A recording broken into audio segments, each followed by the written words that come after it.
y'all have been separated. Completely. All right. Yeah.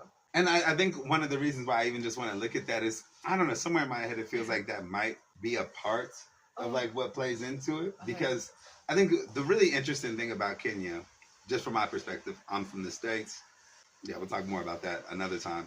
But what I found really interesting is that Kenya is a place where there's a lot of love that is shared and even expected from one another. All right. It's like in traffic jams, you don't hear like people honking all the time. Yeah.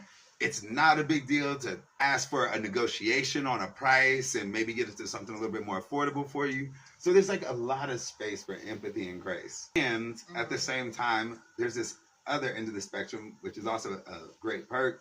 There's this Kenyan excellence, right? Yeah. Where Kenyans really believe they're the most intelligent people.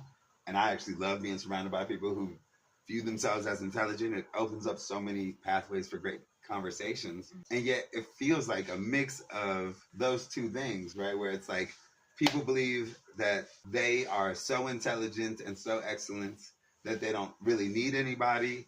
And then there's also an ecosystem that makes it to where life isn't as difficult to be experiencing it on your own. Yeah. And I think that is what makes it even different from places like South Africa, Egypt, and just other places I've been to. Yeah, I'll be honest, over here, it's the system gives you freedom to just do something that you like. So you have the freedom to just run something on your own.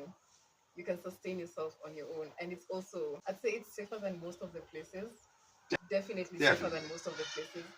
So as a woman, because there's a point, like I navigated life by myself. And it was okay, it was okay. So, I think that's a huge thing, right? And so just for a perspective, out of just some of the countries I've lived in, I'd say outside very northern Thailand, that Kenya, northern Thailand, and certain parts of Oaxaca, all right? But that was sort of like back in the day. But I'd say Kenya is probably the second or third safest country I've been to, all right? Just for the population. And I've been to, a couple places, y'all.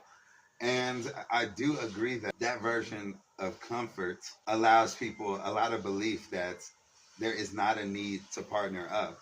Where in places like, let's just use South Africa as an example, or Cape Town, that has just as robust an art culture, I simply feel as if because it's so much more dangerous in Cape Town, especially for the women, that women actually feel pushed or incentivized to have a counterpart. And I do agree with you that here in Kenya, it's like, no, I'll be safe going out with me and the girls or just me and the guys.